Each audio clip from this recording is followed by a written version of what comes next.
Hi guys, welcome to code for your growth YouTube channel. So మనం last వీడియోలో if clause గురించి డీటెయిల్గా explain చేసుకున్నాం కదా. ఈరోజు ఏం చేద్దామంటే కొన్ని ఎగ్జాంపుల్స్ చూద్దాం, శాంపిల్ ఎగ్జాంపుల్స్. ఆల్రెడీ మనం కొన్ని ఎగ్జాంపుల్స్ డిస్కస్ చేసుకున్నాము, కాకపోతే ఇంకొన్ని ఎగ్జాంపుల్స్ మనం చూద్దాం. చూస్తే మీకు ఇఫ్ క్లాస్ గురించి ఇంకా డీటెయిల్గా అర్థమవుతుంది. నిన్నటి వీడియోలో ఏం వెరిఫై చేసామంటే just simple expressions in the if clause చూసాం. అంటే ఇఫ్ పక్కన ఉన్న బ్రాకెట్లో ఏవైనా సింపుల్ ఎక్స్ప్రెషన్స్ అనేవి పెట్టి మనం వెరిఫై చేసాం, ట్రూ ఆర్ ఫాల్స్. ఇప్పుడు రిలేషనల్ ఆపరేటర్స్ అలానే లాజికల్ ఆపరేటర్స్ కంబైన్డ్గా ఉన్న ఎక్స్ప్రెషన్స్ అనేవి పెట్టి వెరిఫై చేసి మనం ఒక 5 ఎగ్జాంపుల్స్ అనేవి చూద్దాం. ఓకేనా? ఓకే. సో ఫస్ట్ ఎగ్జాంపుల్, ఈ ఎగ్జాంపుల్ చూడండి. ఇంట్ ఏ ఈక్వల్ టు 35 ఇంట్ బి ఈక్వల్ టు 23 అని డిఫైన్ చేసుకున్నారు. A less than 35 or B greater than 26 అని మనకి కండిషన్ ఉంది ఇఫ్ పక్కన. అంటే A less than 35 or B greater than 26 ఇది మనకి ఒక కండిషన్. మనకి ఇక్కడ ఏముంది? లాజికల్ ఆర్ ఆపరేటర్ ఉంది. లాజికల్ ఆర్ ఆపరేటర్ మనం ఎప్పుడు యూజ్ చేస్తాము?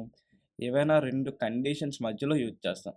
ఇక్కడ మనకి ఏ లెస్ దాన్ 35 అనేది ఒక కండిషను, బి గ్రేటర్ దాన్ 26 అనేది ఒక కండిషన్, అంతేనా? సో మనకి ఈ రెండు కండిషన్స్ కూడా రెండు బూలియన్ వాల్యూస్ అనేవి రిటర్న్ చేస్తాయి. సో మనకి లాజికల్ ఆర్ ఆపరేటర్ ఏం చేస్తుంది? రెండు బూలియన్ వాల్యూస్ని బేస్ చేసుకొని మనకు అవుట్పుట్ ఇస్తుంది. ఆ అవుట్పుట్ కూడా మనకి బూలియన్ ఆపరేటర్ వస్తుంది. Okay. So logical or operator అనేది left side expression, right side ఎక్స్ప్రెషన్లో ఏదైనా ఒక వాల్యూ ట్రూ అయితే ట్రూ రిటర్న్ చేస్తుంది. రిమైనింగ్ కేసెస్ అంటే రెండు ఫాల్స్ అయ్యే కేసులో మాత్రమే మనకి ఫాల్స్ రిటర్న్ చేస్తుంది. ఓకే. సో ఒకసారి మనం చూద్దాం దీనికి అవుట్పుట్. ఫస్ట్ స్టేట్మెంట్ ఏంటి? ఏ ఈక్వల్ టు 35 ఉంది. సెకండ్ స్టేట్మెంట్ ఏంటి? ఇంట్ బి ఈక్వల్ టు 23. అంటే మనకి మెమొరీలో 2 వేరియబుల్స్ క్రియేట్ అయ్యి వాటి యొక్క వాల్యూస్ అనేవి స్టోర్ అవుతాయి. నెక్స్ట్ మనకి ఎక్స్ప్రెషన్ ఏముంది? A less than 35 or B greater than 26 అని ఉంది, అంతేనా? సో మనం ఒకసారి ఆ ఎక్స్ప్రెషన్స్ని కాపీ చేద్దాం. ఏ లెస్ దాన్ 35 అంటే ఏ వాల్యూ మనకి ఎంత ఇచ్చాడు? 35 ఇచ్చాడు. సో ఫస్ట్ మనం వేరియబుల్స్ని రీప్లేస్ చేద్దాం. 35 ఈజ్ లెస్ దాన్ 35 ఆర్ తర్వాత ఏముంది మనకి? B greater than 26. B value ఎంత? 23 is greater than 26. So first మనం ఆ ఎక్స్ప్రెషన్స్లో వేరియబుల్స్ అనేవి రీప్లేస్ చేసాం. తర్వాత ఏం చేయాలి? ఈ ఎక్స్ప్రెషన్స్ని వెరిఫై చేయాలి. ఇండివిజువల్ ఎక్స్ప్రెషన్స్ యొక్క వాల్యూస్ క్యాలిక్యులేట్ చేయాలి. ఇక్కడ 35 లెస్ దాన్ 35 అంటే మనకి ఏం రిటర్న్ చేస్తుంది? అది లెస్ దాన్ ఆపరేటర్ కాబట్టి 35 ఈజ్ నాట్ లెస్ దాన్ 35 కాబట్టి ఈ ఎక్స్ప్రెషన్ అనేది మనకి ఫాల్స్ రిటర్న్ చేస్తుంది. ఆర్ 23 ఈజ్ గ్రేటర్ దాన్ 26 ఈ కండిషన్ ఏంటి మనకి? ఫాల్స్, కాబట్టి ఇది కూడా ఫాల్స్ రిటర్న్ చేస్తుంది. ఫాల్స్ ఫాల్స్ అంటే మనకి లాజికల్ ఆపరేటర్ ఏం రిటర్న్ చేస్తుంది? మనకి ఫాల్స్ రిటర్న్ చేస్తుంది. సో టోటల్గా ఈ ఎక్స్ప్రెషన్ యొక్క వాల్యూ మనకి ఏమొచ్చింది? మనకి ఫాల్స్ వచ్చింది. ఫాల్స్ వచ్చినప్పుడు మనకి ఈ ఎక్స్ప్రెషన్ యొక్క వాల్యూ ఏమొచ్చింది? ఫాల్స్ వచ్చింది. సో ఫాల్స్ వచ్చినప్పుడు మనకి ఇఫ్ కండిషన్ అనేది ఎగ్జిక్యూట్ అవుతుందా? ఇఫ్ బ్లాక్ అనేది ఎగ్జిక్యూట్ అవుతుందా? ఎగ్జిక్యూట్ అవ్వదు. ఏది ఎగ్జిక్యూట్ అవుతుంది? ఎల్స్ బ్లాక్ అనేది ఎగ్జిక్యూట్ అవుతుంది.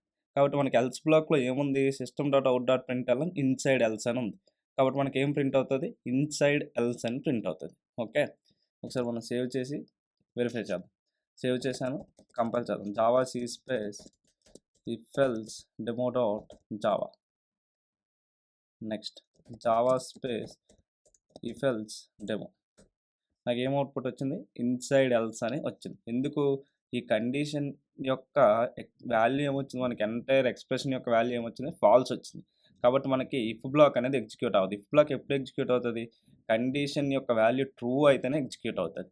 కానీ మన కండిషన్ యొక్క వాల్యూ ఏమొచ్చింది? ఫాల్స్ వచ్చింది కాబట్టి మనకి ఎల్స్ బ్లాక్ అనేది ఎగ్జిక్యూట్ అవుతుంది. ఎల్స్ బ్లాక్లో ఏముంది? ఇన్సైడ్ ఎల్స్ అని ఉంది కాబట్టి మనకి ఇన్సైడ్ ఎల్స్ అని ప్రింట్ అవుతుంది. Okay.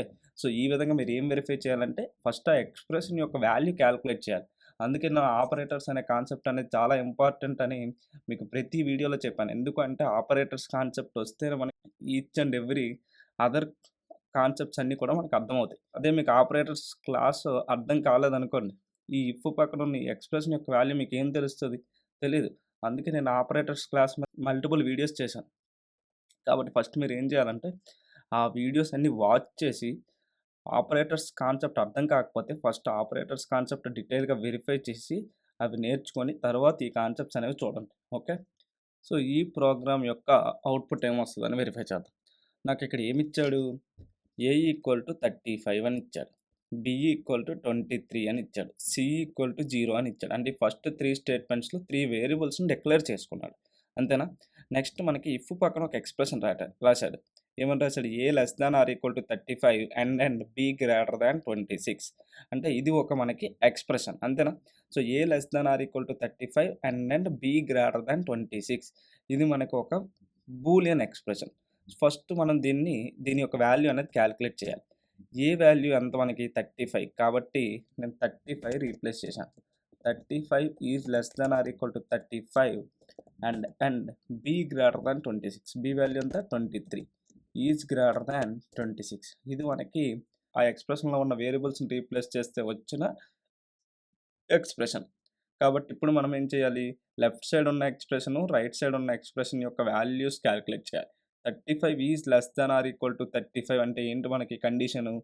Less than or equal to కాబట్టి అది మనకి true. And 23 is greater than 26. 23 is greater than 26 అంటే ఏంటి మనకి? ఫాల్స్. ఎందుకంటే 23 ఈజ్ నాట్ గ్రేటర్ థాన్ 26 కాబట్టి ఇది ఫాల్స్. ఓకే. మనకేమొచ్చింది? True and false. ఇక్కడ మనకి లాజికల్ అండ్ ఆపరేటర్ ఉంది. లాజికల్ అండ్ ఏం చేస్తది? 2 వాల్యూస్ ట్రూ అయితేనే ట్రూ రిటర్న్ చేస్తది. రిమైనింగ్ కేస్‌లో ఫాల్స్ రిటర్న్ చేస్తది. సో, నాకిక్కడ 2 వాల్యూస్ ట్రూ కాలేదు కాబట్టి నాకిది ఏం రిటర్న్ చేస్తది? ఫాల్స్ అనేది రిటర్న్ చేస్తది. ఓకే. కాబట్టి ఇది మనకేమొచ్చింది? ఫాల్స్ అని వచ్చింది. ఓకే.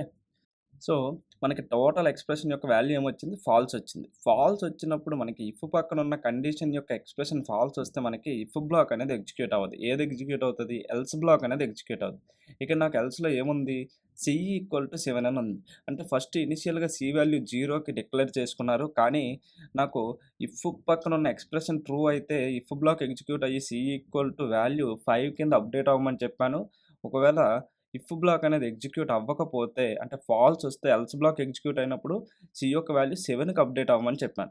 అంటే ఇక్కడ నాకు ఎల్స్ బ్లాక్ ఎగ్జిక్యూట్ అవుతది కాబట్టి C వాల్యూ 0 నుంచి 7కి చేంజ్ అవుతది. ఈక్వల్ టు 7 అంటే ఇక్కడ అసైన్‌మెంట్ ఆపరేటర్ ఉంది. అసైన్‌మెంట్ ఆపరేటర్ ఏం చేస్తది? రైట్ సైడ్ ఉన్న వాల్యూని లెఫ్ట్ సైడ్ ఉన్న వేరియబుల్‌లోకి స్టోర్ చేస్తది. సో, రైట్ సైడ్ 7 ఉంది. 7 అనేది నాకు C అనే వేరియబుల్‌లోకి స్టోర్ అవుతుంది. కాబట్టి నాకు system dot out dot println C అంటే నాకు అవుట్‌పుట్ ఏమొస్తది? 7 అని వస్తది. ఎందుకు? నాకు ఎల్స్ బ్లాక్ ఎగ్జిక్యూట్ అయింది కాబట్టి C వాల్యూ 7కి అప్డేట్ అయింది. అదే ఇఫ్ బ్లాక్ ఎగ్జిక్యూట్ అయితే C వాల్యూ 5కి అప్డేట్ అయ్యేది. ఓకే. ఒకసారి సేవ్ చేసి వెరిఫై చేద్దాం. చూడండి నాకు అవుట్‌పుట్ ఏమొచ్చింది? 7 అని వచ్చింది. ఓకే. సో, ఈ ఆపరేటర్స్ అనేవి మీకు అర్థం కాకపోతే మన ఆపరేటర్స్ కాన్సెప్ట్ అనేది చూడండి. మీకు ఆ ఆపరేటర్స్ అనే కాన్సెప్ట్ అర్థమైపోతే మీకు ఈ ఎక్స్‌ప్రెషన్ అనేది క్లియర్‌గా అర్థమవుతది. సో, అందుకే మీరేం చేయాలంటే ఆపరేటర్స్ కాన్సెప్ట్ మనం ఏదైతే చెప్పుకున్నామో వాటిని డీటెయిల్‌గా వినండి. వినేసి ప్రాక్టీస్ చేయండి. అప్పుడు మీకు ఈ కాన్సెప్ట్స్ కూడా క్లియర్‌గా అర్థమవుతాయి. ఓకే. నెక్స్ట్ ఇంట్ A ఈక్వల్ టు 24, ఇంట్ B ఈక్వల్ టు 46, ఇంట్ C ఈక్వల్ టు 89 అని 3 డిఫరెంట్ వేరియబుల్స్ అనేవి డిక్లేర్ చేసుకున్నారు. డిఫరెంట్ వాల్యూస్‌తో. నెక్స్ట్ ఇక్కడ మనకి ఒక ఎక్స్‌ప్రెషన్ ఉంది. ఈ ఎక్స్‌ప్రెషన్‌లో మనకి 2 లాజికల్ అండ్ ఆపరేటర్స్ అనేవి ఉన్నాయి. మనం లాజికల్ అండ్ ఆపరేటర్స్ చెప్పుకునేటప్పుడు multiple logical and operators, logical or operators in a single expression పెట్టి వాల్యూస్ ఎలా కాలిక్యులేట్ చేయాలనేది చెప్పుకున్నాం. కాబట్టి అది మీరు వెరిఫై చేసుంటే మీకిప్పుడు ఇది సింపుల్‌గా అర్థమైపోద్ది. ఒకవేళ మీరు ఆ వీడియోని వాచ్ చేయకపోతే ఒకసారి వాచ్ చేసి ఈ వీడియోకి ఒకసారి రండి. Okay. So, A less than B and B remainder two equal to 0 and C less than 94. First మనం ఏం చేయాలి? ఈచ్ అండ్ ఎవ్రీ వేరియబుల్‌ని ఫస్ట్ రీప్లేస్ చేయాలి. సో, నాకు A less than B. A value ఎంత? 24 is less than B. B value ఎంత? 46. అది first condition. Next and B remainder two equal to 0. B value ఎంత? 46 రిమైండర్ టు ఈక్వల్ టు 0. ఇది మనకి second condition. And C less than 94. C value ఎంత? 89 is less than 94. ఇది మనకి third condition. So, first మనము individual expressions యొక్క values calculate చేయాలి. 24 is less than 46 is condition true or ఫాల్సా? 24 ఈజ్ లెస్ థాన్ 46 కాబట్టి మనకి కండిషన్ అనేది true. And 46 remainder two equal to 0.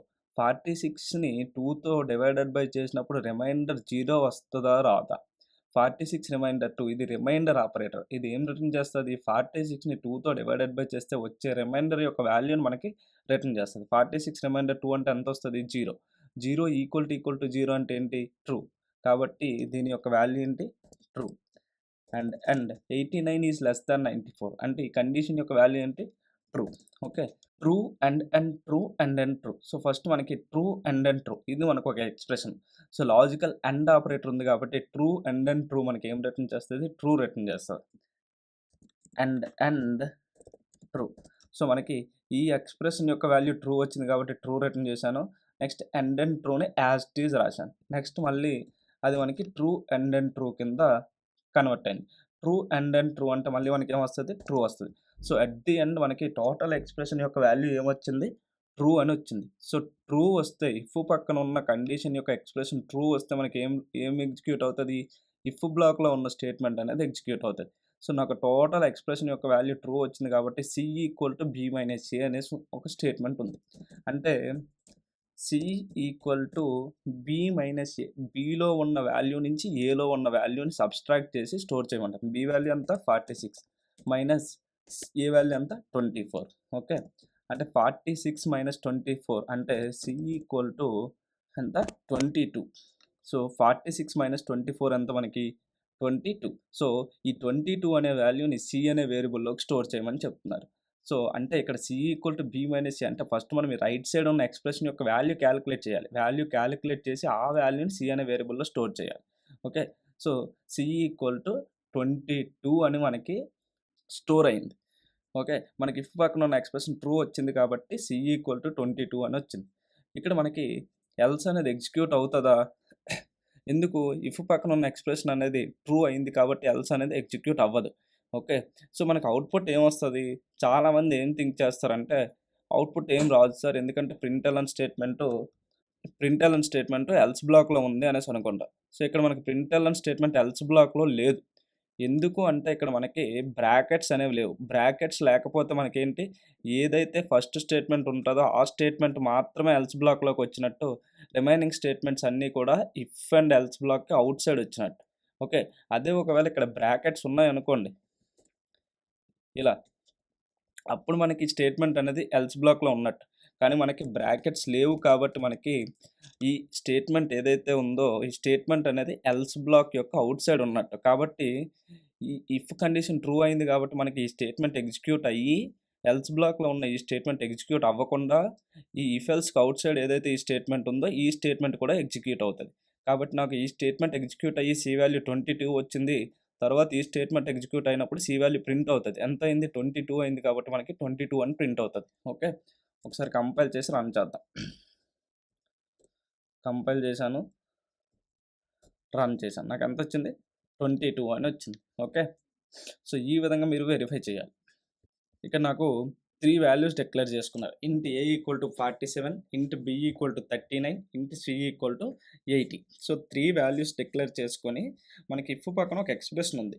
ఇది మొత్తం ఏంటి ఎక్స్ప్రెషన్? 2 లాజికల్ ఆపరేటర్స్ ఉన్నాయి. మధ్యలో remainder operator, greater than operator, remainder operator use చేసి 3 డిఫరెంట్ కండిషన్స్ అనేవి ఉన్నాయి. సో మనం ఇప్పుడు ఏం చేయాలి? టోటల్ ఎక్స్ప్రెషన్ యొక్క వాల్యూ అనేది మనం వెరిఫై చేయాలి.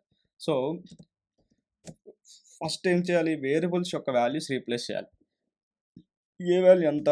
47 remainder 3 equal to 0 or or B greater than A. B value ఎంత? 39 is greater than A value ఎంత? 47 or or C remainder 5 equal to 0. C value ఎంత? 80 రిమైండర్ 5 ఈక్వల్ టు 0. ఇది మనకి టోటల్ ఎక్స్ప్రెషన్ అంతేనా?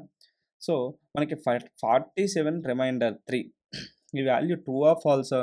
47ని 3తో డివైడెడ్ బై చేసినప్పుడు మనకు వచ్చే వాల్యూ ఎంత? మనకి 2 వస్తుంది. ఓకే. 2 ఈక్వల్ టు 0 అనేది కండిషన్ ట్రూ ఆర్ ఫాల్సా? 2 ఈక్వల్ టు 0 అనేది మనకి false. Okay. Next or or 39 is greater than 47. 39 is greater than 47 అనే కండిషన్ ట్రూ ఆర్ ఫాల్సా? False. Or or 80 remainder 5 equal to 0. 80ని 5తో డివైడెడ్ బై చేసేటప్పుడు వచ్చే రిమైండర్ అంతా మనకి 0. 0 ఈక్వల్ టు 0 అంటే కండిషన్ ఏంటి? మనకి ట్రూ అంతేనా? ఓకే. ఇది మనకి టోటల్ ఎక్స్ప్రెషన్ యొక్క వాల్యూ. సో, ఇప్పుడు మనం ఏం చేయాలి? ఇండివిడ్యువల్ ఈ టోటల్ ఎక్స్‌ప్రెషన్ యొక్క వాల్యూని సింగిల్ ఎక్స్‌ప్రెషన్ వాల్యూ కింద కాలిక్యులేట్ చేయాలి. సో, ఆర్ఆర్ఎఫ్ అంటే ఏమవుతది మనకి? ఫాల్స్ ఒస్తది. అండ్ నెక్స్ట్ ఏముంది? ఆర్ఆర్‌టి. ఓకే. నెక్స్ట్ ఫాల్స్ ఆర్ఆర్‌టి అంటే మనకేమొస్తది? లాజికల్ ఆర్ ఆపరేటర్ అనేది రెండిట్లో ఏ ఒక్క వాల్యూ ట్రూ అయినా ట్రూ రిటర్న్ చేస్తది. కాబట్టి ఆర్ఆర్ ట్రూ అనేది మనకేం రిటర్న్ చేస్తది? ట్రూ రిటర్న్ చేస్తది. ఓకే. సో, ఇది మనకి ట్రూ వచ్చింది. సో, టోటల్ ఎక్స్‌ప్రెషన్ యొక్క వాల్యూ మనకేమొచ్చింది మనకి? ట్రూ అనేది వచ్చింది. సో, ట్రూ వచ్చినప్పుడు మనకి ఏది ఎగ్జిక్యూట్ అవుతది? ఇఫ్ బ్లాక్ అనేది ఎగ్జిక్యూట్ అవుతది. ఓకే. ఇఫ్ బ్లాక్ ఎగ్జిక్యూట్ అవుతది. ఓకే. ఇఫ్ బ్లాక్‌లో ఇప్పుడు మనకేముంది? B equal to C plus A అని ఉంది. అంటే B equal to C value ఎంత? 80 ప్లస్ ఏ వాల్యూ ఎంత? 47. ఓకే. అంటే బి ఈక్వల్ టు ఎంత అవుతుంది? 80 ప్లస్ 47 అంటే మనకి 127 అనేది స్టోర్ అవుతుంది. బి వాల్యూ ఎంత అవుతుంది? 127 అనేది స్టోర్ అవుతుంది. ఓకే. కానీ ఇక్కడ మనకేమైంది? ఇఫ్ బ్లాక్‌లో ఉన్న ఎక్స్‌ప్రెషన్ యొక్క వాల్యూ ట్రూ అయింది కాబట్టి మనకి స్టేట్‌మెంట్ ఎగ్జిక్యూట్ అయింది. కానీ మనకి ఇఫ్ బ్లాక్‌లో ఎటువంటి ప్రింట్‌ఎల్ఎన్ స్టేట్‌మెంట్ లేదు. అలానే ఇఫ్ మొత్తానికి ఔట్ సైడ్ అనేది కూడా ఎటువంటి ప్రింట్‌ఎల్ఎన్ స్టేట్‌మెంట్స్ కూడా లేవు. కాబట్టి మనకేమైనా ప్రింట్ అవుతదా? ప్రింట్ అవ్వదు. మనకి ప్రోగ్రామ్‌లో ప్రింట్‌ఎల్ఎన్ స్టేట్‌మెంట్ ఉంది. కానీ అది ఎక్కడుంది?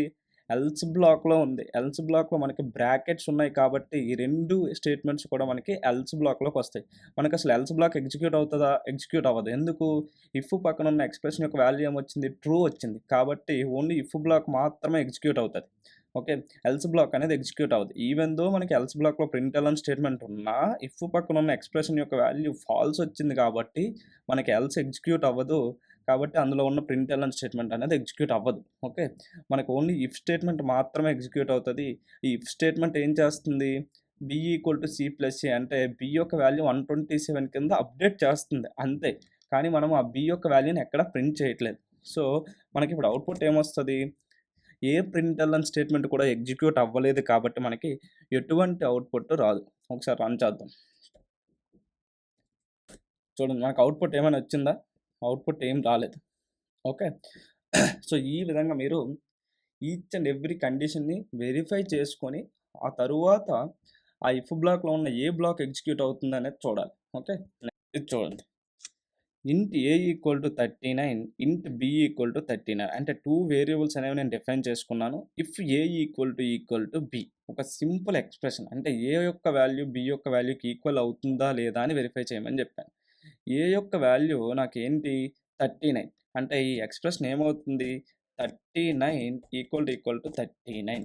39 ఈక్వల్ టు 39 అంటే ఏం రిటర్న్ చేస్తది మనకి? ట్రూ రిటర్న్ చేస్తది. సో, ఇఫ్ పక్కన ఉన్న ఎక్స్‌ప్రెషన్ ఏం రిటర్న్ చేసింది? ట్రూ రిటర్న్ చేసింది. ట్రూ రిటర్న్ చేసినప్పుడు మనకి ఏ స్టేట్‌మెంట్ ఎగ్జిక్యూట్ అవుతది? ఇఫ్ బ్లాక్‌లో ఉన్న స్టేట్‌మెంట్ అనేది ఎగ్జిక్యూట్ అవుతది. ఇఫ్ బ్లాక్‌లో నాకేముంది? ఏ ఈజ్ ఈక్వల్ టు బి అని ఉంది. అంటే నాకేం ప్రింట్ అవుతది? ఏ ఈజ్ ఈక్వల్ టు బి అని ప్రింట్ అవుతది. ఈ ఎల్స్ బ్లాక్ అనేది ఎగ్జిక్యూట్ అవ్వదు. ఎందుకు? ఇఫ్ పక్కన ఉన్న ఎక్స్‌ప్రెషన్ నాకేమొచ్చింది? ట్రూ వచ్చింది. కాబట్టి నాకు ఎల్స్ బ్లాక్ అనేది ఎగ్జిక్యూట్ అవ్వదు. ఇఫ్ బ్లాక్‌లో ఉన్న స్టేట్‌మెంట్స్ ఎగ్జిక్యూట్ అవుతాయి. ఇఫ్ బ్లాక్‌లో ఉన్న స్టేట్‌మెంట్ ఏంటి? System dot out dot println A is equal to B అంటే నాకేం ప్రింట్ అవుతది? ఏ ఈజ్ ఈక్వల్ టు బి అని ప్రింట్ అవుతది. ఓకే. ఒకసారి నేను సేవ్ చేస్తున్నాను. రన్ చేద్దాం.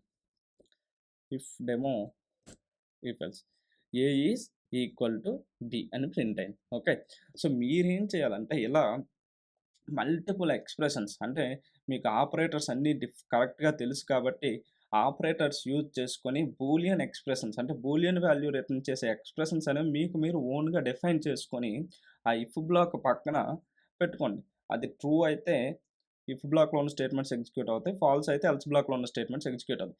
ఈ విధంగా మీకు మీరు ఓన్‌గా ప్రాబ్లమ్స్ అనేవి డిఫైన్ చేసుకొని వాటి యొక్క అవుట్‌పుట్ అనేది మీరు పెన్ను, పేపర్ పెట్టి వెరిఫై చేయండి ఫస్ట్. మీకొచ్చిన అవుట్‌పుట్ అనేది కంపైలర్ రిటర్న్ చేసిన అవుట్‌పుట్‌తో ఈక్వల్‌గా ఉంటే పర్వాలేదు. లేకపోతే మళ్ళీ వీడియోని వాచ్ చేసి వెరిఫై చేయండి. అప్పుడు మీకు కాన్సెప్ట్ అనేది క్లియర్‌గా, డీటెయిల్‌గా అర్థమవుతది. Okay.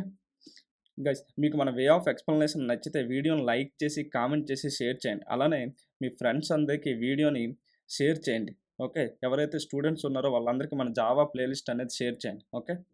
Thank you so much guys.